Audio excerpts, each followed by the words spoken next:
Assalamualaikum warahmatullahi wabarakatuh, sahabat Putri Cempa. Semoga selalu bahagia, sejahtera, selamat lahir batin, dunia akhirat. Salam Putri Cempa. Sahabat Putri Cempa,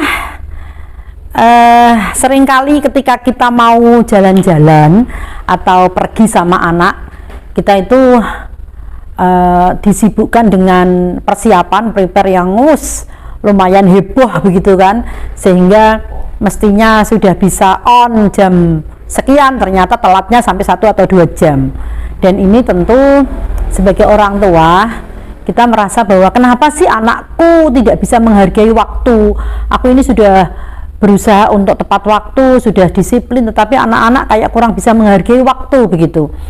Mereka ceroboh dan menunda-nunda pekerjaan, menunda-nunda kesibukan, sehingga orang tuanya harus berkorban untuk meluangkan waktu yang lebih untuk menuruti kemauan mereka. Nah, apa sebetulnya yang harus dilakukan oleh orang tua supaya anak-anak kita itu mampu menghargai waktu? Sahabat Putri Cempa, waktu itu sendiri anak-anak perlu dipahamkan. Kenapa penting menghargai waktu? Apa sih waktu itu, dan seperti apa seharusnya jika anak itu tidak menghargai waktu? Seringkali pada saat kita ada tamu di rumah kan begitu, kemudian kita saat itu sedang istirahat atau tidur, anak-anak menyampaikan, "Bapak, Ibu, ada tamu di depan." Kita selalu mengatakan bahwa bilang aja Bapak Ibu nggak ada, padahal kita di dalam rumah dan sedang tidur. Nah, ini juga sebuah kesalahan fatal sebagai orang tua sebetulnya. Bukan hanya soal kebohongan atau ketidakjujuran, tapi juga bahwa anak tidak diberikan pemahaman tentang penghargaan waktu. Kenapa ini bisa dikorelasikan dengan penghargaan waktu? Karena kita bisa sebetulnya menyampaikan kepada anak kita, adik, kakak, sampaikan kepada tamunya, Bapak sama Ibu istirahat karena seharian tadi sudah bekerja dan nanti mau pergi lagi ke sini. Jadi ini lagi istirahat. Bilang aja seperti itu. Sehingga ketika anak-anak tahu bahwa Bapak Ibunya memang istirahat ini perlu, mereka menghargai waktu Bapak Ibunya istirahat. Pada saat di next time ya, ada waktu lagi di lain kesempatan ada tamu dan saat itu Bapak Ibunya tidur, anak akan dengan spontan akan menyampaikan kepada tamu, "Pak, mohon maaf, papa mamaku baru bubuk istirahat, nggak bisa diganggu, mohon maaf ya, kasihan karena tadi seharian sudah kerja seharian dan nanti juga mau ada acara lagi." Nah, ini bentuk penghargaan waktu anak kita terhadap waktu istirahat kita. Jadi jangan sampai membiarkan mereka justru dalam kebohongan. Bilang kalau Bapak Ibu nggak ada, padahal kita tidur. Dan tidur ini salah satu kebutuhan kita. Nah, ketika kita mengajarkan mereka kejujuran dan mereka memahami dengan sebaik-baiknya, mereka pun akan tahu bahwa oh ternyata meskipun Bapak Ibu tidur, itu kita harus menghargainya, itu waktu yang sangat berharga untuk papa mamaku istirahat. Nah, ini latihan sejak hal-hal yang sepele ini. Kemudian bagaimana supaya anak bisa menghargai waktu? Kita lakukan komunikasi 2 arah sehingga ada debat-debat kecil yang memungkinkan anak itu berpikirnya itu imajinasinya kemana-mana. Contoh misalnya begini, besok kita mau berangkat jam berapa? Jam 6 pagi, piknik bisnya sudah siap jam 6 pagi. Kita harus dengan spontan mengatakan, "Kamu sanggup nggak jam 6 pagi bisa siap?" "Aku bangunnya nanti jam 5. Bener jam 5? Kalau iya, kalau memang bener-bener kamu sanggup bangun jam 6, ini Bapak mau telepon sama Bu Guru bahwa jam 6 kita sudah standby di sana. Tapi kalau kamu tidak sanggup, Ibu akan bilang bahwa setengah 7 kita akan baru bisa berangkat." Jadi lakukan debat-debat kecil, perdebatan kecil, sehingga anak tahu begitu berharganya tepat waktu.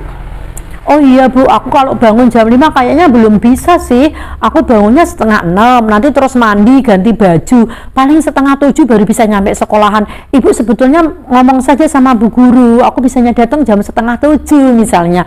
Nah, setengah 7 ya bener ya, kamu setengah 7 harus tepat waktu ya, begitu.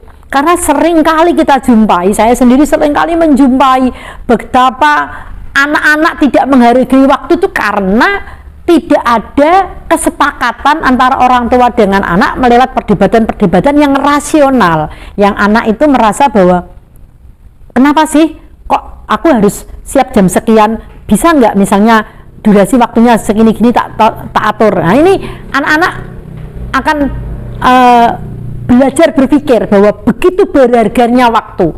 Lakukan perdebatan-perdebatan dulu, kemudian buat kesepakatan sehingga anak itu tahu bahwa waktunya sangat berharga. Kemudian untuk melatih anak-anak kita bisa menghargai waktu adalah komunikasi yang ini, maksudnya itu komunikasi sebelumnya begitu, ada prepare. Misalnya contohnya begini,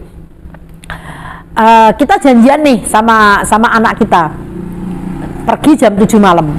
Begitu kita perjalanan dari tempat kerja, kita sudah telepon, adik, mama sudah jalan pulang ya, sampai di rumah kamu sudah harus siap karena nanti mama datang, kemudian wudhu, sholat dulu, habis sholat maghrib kita langsung berangkat, nggak ada waktu untuk bermain-main, harus tepat waktu. Ketika kita melakukan komunikasi sebelumnya dan mereka memahami bahwa begitu harus disiplin terhadap orang tuanya, begitu kita selesai telepon mereka akan dengan cepat melakukan prepare, melakukan persiapan, dan ketika orang tuanya datang mereka sudah siap. Ibu, papa, aku sudah siap, aku sudah siap berangkat dan tinggal nunggu mamah sama papa sholat maghrib misalnya. Beda banget ketika kita tidak melakukan komunikasi yang baik. Ketika datang tiba-tiba langsung, loh kamu kok belum persiapan begini-begini, mama sudah ini langsung. Loh kan kita nggak dikasih tahu, mama mau datang mau nggak kan kita nggak dikasih tahu. Tapi anak kadang tidak bisa mengucapkan itu, dia hanya bingung-bingung. Ngapain mamaku marah-marah? Ngapain papaku marah-marah? Kan aku nggak salah. Tapi kita sebagai orang tua cuma bisanya marah-marah. Kamu tuh dari tadi cuman main-main aja, nggak mau persiapan. Harusnya kalau kamu tadi sudah persiapan mama papa kan kita bisa berangkat tepat waktu lah. Kenapa nggak dibilangin, kenapa nggak dipesen? Kalau memang nggak ada HP ya dipesen sebelumnya dong, pagi-pagi nanti mamah pulang kira-kira setengah 7. Pada saat mamah papa pulang kamu sudah harus siap karena jam 7 kurang seperempat kita sudah harus berangkat. Nah, komunikasi ini penting sahabat-sahabat. Jadi menghargai waktu terhadap kesepakatan kepada anak-anak kita itu dimulai dari hal-hal yang kecil-kecil dulu, sehingga anak nanti terbiasa bahwa waktu orang tuanya itu sangat berharga. Dia akan bisa jujur, dia akan memanage, mengelola waktu dengan baik, dan dia akan tahu bahwa waktu ini sangat berharga. Telat 10 menit, 15 menit konsekuensinya ini, telat sekian jam konsekuensinya ini, dan saya nggak mau telat. Sehingga pada saat mereka nanti besar, dewasa, bekerja, mereka akan secara profesional dan mereka bisa akan menghargai waktu. Karena kadang-kadang mohon maaf tanpa sadar orang tua itu rapopo, telat 5 menit tidak masalah, telat 10 menit gak masalah. Itu anak mendengar, dan anak mendengar mereka merekam. Alah bapakku gak apa-apa kok, biasa telat, tidak masalah, saya tenang aja, nyantai aja, bakal ditinggal. Lah ini kebiasaan-kebiasaan yang tidak baik, yang bisa merusak kedisiplinan terhadap penghargaan waktu oleh anak-anak kita. Jadi jangan biasakan melakukan dan menyampaikan statement yang kadang-kadang kontraproduktif dengan keinginan kita supaya anak kita menghargai waktu. Ya kita harus benar-benar bisa menghargai waktu. Jangan kemudian telat 5 menit 10 menit biasa. Misal contoh kita punya acara hajatan nih, loh undangannya jam berapa? Jam 7, kok pada belum berangkat? Ya biasalah, molor, jalan datangnya setengah 8. Ucapan itu harusnya dirubah. Kita doakan semoga teman-teman, tamu-tamu yang kita undang semuanya tepat waktu. Yuk kita tunggu dengan baik. Jadi kita melakukan pemahaman kepada anak, tidak kemudian sesuai dengan kebiasaan-kebiasaan yang tidak baik, tapi doktrinkan kepada anak kita bahwa waktu itu sangat berharga dan kita harus bisa menghargai waktu, apalagi ada orang lain yang meluangkan waktunya untuk kita. Dimulai dari orang tua. Dia tahu bahwa orang tuanya meluangkan waktu untuk menyayangi mereka, mengantar mereka pergi, dan dia sangat menghargai waktu itu. Dan ini tentu tidak bisa instan loh sahabat-sahabat, perlu pelan-pelan secara kontinu, dilatih terus menerus, dan saya yakin semuanya akan bisa menghargai waktu jika kebiasaan-kebiasaan baik ditumbuhkan dengan cara yang baik. Salam bahagia, salam sejahtera, salam Putri Cempa. Assalamualaikum warahmatullahi wabarakatuh.